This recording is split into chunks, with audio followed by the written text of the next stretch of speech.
Namaste mofos, welcome back to the Monster Cave. Today, me and my ally and friend Zen Monster are going to talk you through a very simple joint opening or joint mobility sequence. And this is the kind of thing you can do in the morning, in the evening, when you're sat at work, anything. It's important to open the joints so that you have full range of movement so that you don't start seizing up. This is very common, especially in older people. You'll see them, especially if they're desk bound. They start becoming fixed into this hunched over position, the hands become claw-like, shoulders become hunchback. This is primarily because they're not moving, opening up the joints. Over time, joints, muscles, ligaments and tendons will want to fix into this position.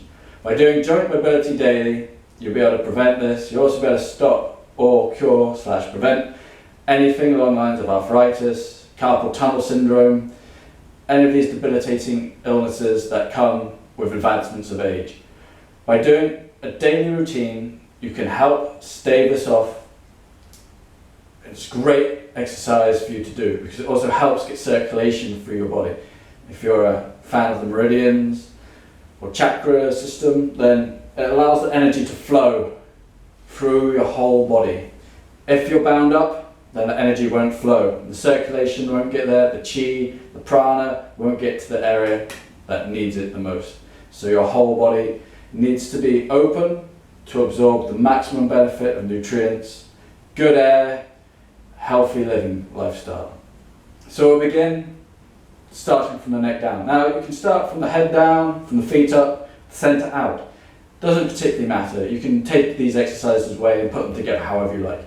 I like to start from the head down, it just works best for me. So start, you can get in a kneeling position, sat on the edge of a chair, whatever's comfortable for you. I like this position, Thunderbolt position, because it ensures your spine is nice and straight. It's also great for your digestion, and it's a good meditation posture. You can just sink into it without the knees splayed. Doesn't feel so comfortable for Westerners. This I find really comfortable personally, but whatever's good for you. So start dropping the head down. You can place the hands down, bring the elbows in close to the side. Inhale up, look to the sky, exhale down, look to the ground. Inhale up, and exhale down. It's important you match the breathing with the movement, inhaling up, exhaling down, and allowing your lungs as you open to expand, and as you compress, your lungs compress. Opening and closing, much like the effect of a bellows. You know, a bellows for fire, that kind of thing. So you're opening and closing. Now we're going to take the head, take the chin to the shoulder. Look just over the shoulder. You should feel a nice opening on the outside of the neck. Turn to the opposite side. Turn to the opposite side. Now the breathing, you're going to exhale as you turn. Inhale, exhale. Inhale, exhale. Remember to sit tall. Imagine that your spine's attached to a cord on the ceiling, and your head's being pulled up towards the ceiling. Exhaling, inhaling, exhaling. Now you want to do around about 3 to 5 repetitions, up to 10, up to 20. 3 is the minimum. 5's a good number. 10's even better. 20's better. The more you can do, the better. Now we're going to begin with 4 circles, so you drop the chin down, tip ear to the side. Bring this elbow down, opposite down, so you're not bringing this shoulder up, and you're not bringing this shoulder up. Both shoulders should be down. Relax, look up the ceiling, ear comes down, shoulders down, coming down. Rolling nice and smoothly, and switch directions. Opening up the neck. Important. This is where all the nerves travel to the brain. So if the neck's open, all the messages from the rest of the body can go up to the brain and your body will work more efficiently. If you've got a tight neck, lots of tension bearing down, all the signals, all the energy isn't getting transferred to where it needs to go. They become muted. And so you tend to lose sensation through the extremities in your body. Now, we're going to work on the shoulders. So arms down by the side, I'm just going to inhale, exhale, inhale, exhale, inhale, exhale. Again, this is very pronounced. As you inhale, the lungs rise, the lungs open. Exhale, compress. Inhale, exhale. In for the nose, out for the mouth. In for the nose, out for the mouth. Now, we take the hands. Place the hands on the shoulders. And with the elbows, we're going to draw a big circle. Opening up. Inhale. As you inhale, the shoulders to the back. Exhaling down. Inhale. Exhale. Inhale. Exhale. Now if your fingers are out here, don't worry. Just go as far as you can. This may take a bit of time to work into. Then reverse the direction. So hands down, you're going to come up behind. Coming up, behind. Try and get the elbows as close to each other as possible in the rear position. Coming down to open up the shoulder fully. Shoulders take a lot of battering in daily work, especially if you love to train like I do. Your shoulders are one of the main recipients taking the brunt of it. So moving the shoulders daily, very important. Now we're going to open up the elbows. For the elbows, you're just going to extend the arms. Extend the arms up nice, straight.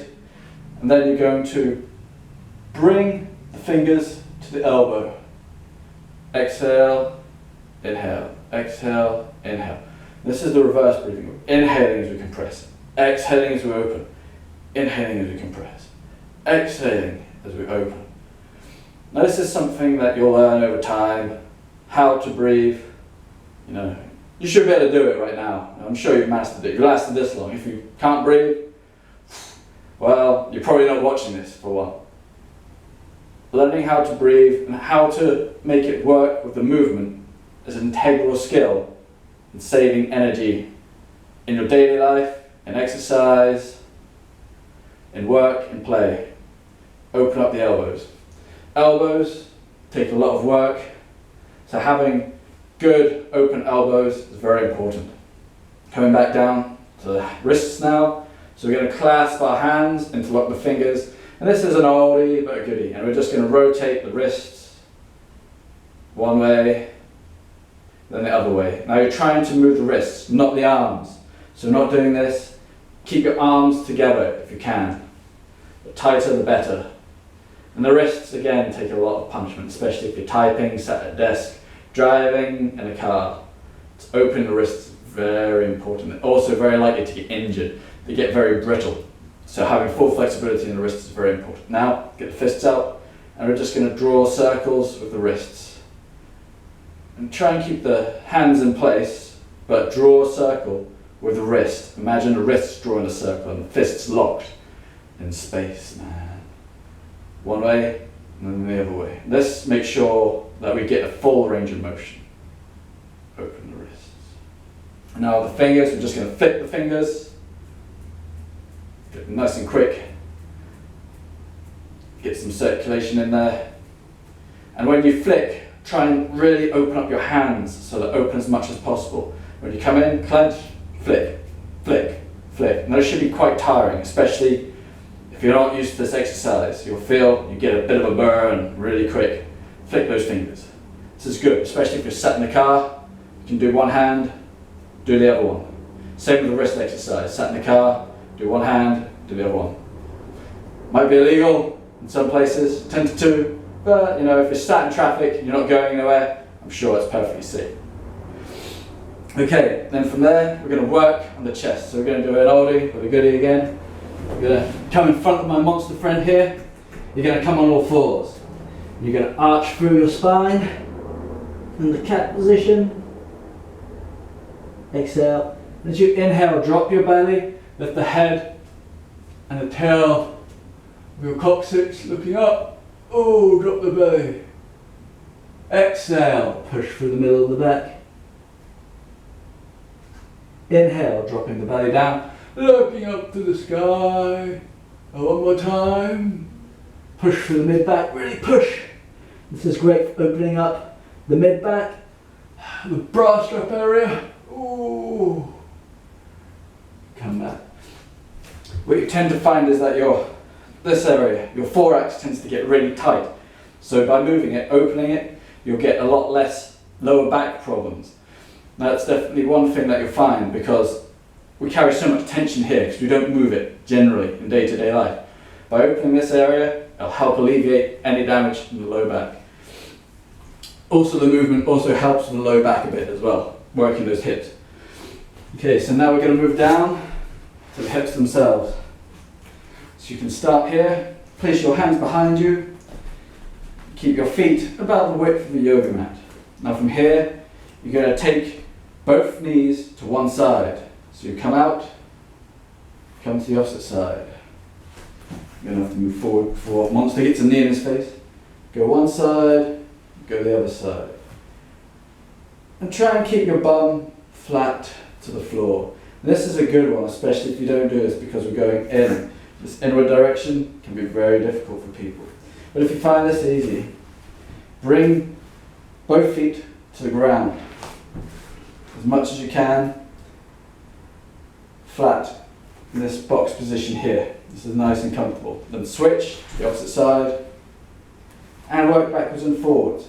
And this is a very nice movement. Open up the hip joint. You can really get in nice and deep with this one. Oh yeah. So just moving backwards and forwards. Hips, especially in old age, they're some of the first ones to go. So keeping these oiled is important. That's basically what we're doing. We're putting oil into the joints to keep them lubricated, to keep them nice and working. Because if they aren't working and they're stiff, you trip, you fall, you stumble, bang, you're going to break. Because it's got nowhere to go. But by keeping it fluid and mobile, you're basically giving yourself an insurance. An insurance that you won't have to use a walking stick and that you won't need a hip operation ahead of time. Okay, and then from here, they'll come back into this position, sitting down here, and now come up nice and tall. You may be like, this kind of position here, if that's the case, it's something to work into. If you're up here, again, something to work into. Go to as close as you can, as is comfortable. Don't try and force yourself into the position. That's going to just hurt. So from here, you're going to take the rear leg out to the front. You're going to take this leg to the front as well. Check out my dirty feet. The leg which just came out comes behind. This one in front comes here. Now you reverse the direction. Rear leg goes first. The leg follows it. This leg goes in. This leg follows. So one leg comes out, the rear. Second leg. Rear leg comes in. And then you're switching. You can use your hands to help with balance, but eventually you want to be able to work up to this position where you can just transition from one side to the other. This helps with the knees and the hips. It's a very good exercise to practice with. Switching from side to side. And then coming back, push myself back. We'll start with the ankles. So now you're going to point your toes away. Exhale, inhale, toes towards, exhaling away, inhaling. So really focus on moving those toes as well at the same time. Because the ankles, yes, we can move the ankles, but really focusing on those toes as well is very important. Because we tend not to move them. They tend to cramp up quite a bit. Maybe if you drop stuff in the house, you can go around and start picking it up. That's quite a good exercise to perform with your toes. Opening up the ankles. They say in Taoism that a man with open ankles has an open mind. I'm not sure what that means, but they also say that helps prevent with any kind of heart condition. Whether there's any truth in that, I'll leave it entirely up to you. But I make sure that I open my ankles every day, because at the very least it's going to stop you from getting sprains.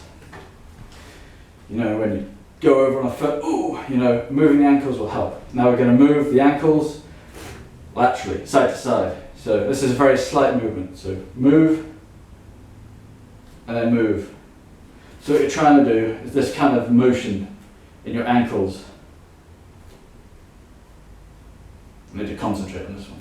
But you're trying to turn it. You're trying to turn the ankle one way, then the other. It's a very small movement, but it's a very crucial one. Because, again, if you get caught in rocks, trip, and your ankle's not used to moving that direction, bang, that's it. Straight up injury. And then it's game over. Okay. And then simply come back to a nice position. You can simply rest here. Take up a mudra if you like. Take 3 deep breaths, inhaling through the nose. And exhale out from the mouth. And as you inhale, inhale into the belly, inhaling.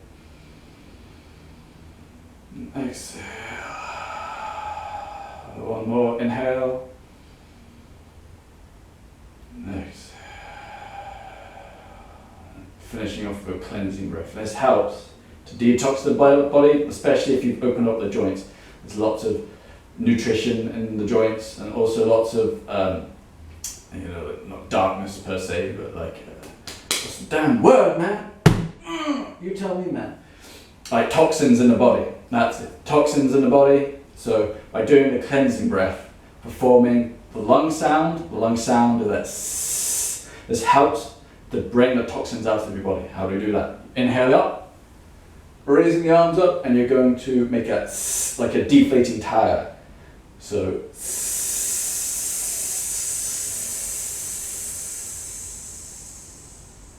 make sure you extend your arms up from down. And as you're exhaling, imagine that a dark cloud is leaving your body. Any darkness, any toxins, any negative emotions or negative feelings, anything that you don't want in your body, imagine it leaving in this dark cloud. Inhale again, exhale.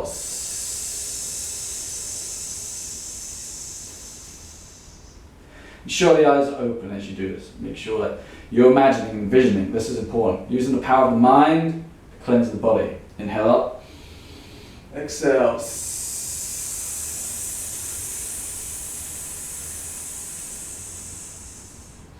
So doing 3 breaths is about right. That should get you where you need to be. Breathing is definitely important in helping you detoxify. The power of your breath helps to cleanse your body better than all the antioxidants that you can consume in food. What you can do with your own body will save you a lot of money in the long term, in the factor of supplements and expensive foods. If you learn how to work with your body, heal your body, everything else just becomes an extra bonus. But learn to work with your body first before seeking an outside cure. A lot of the medicine that you're looking for is already within. So I hope you've had a nice chat, had a nice bit of exercise. I hope to see you again. From me and Zen Monster, stay Zen.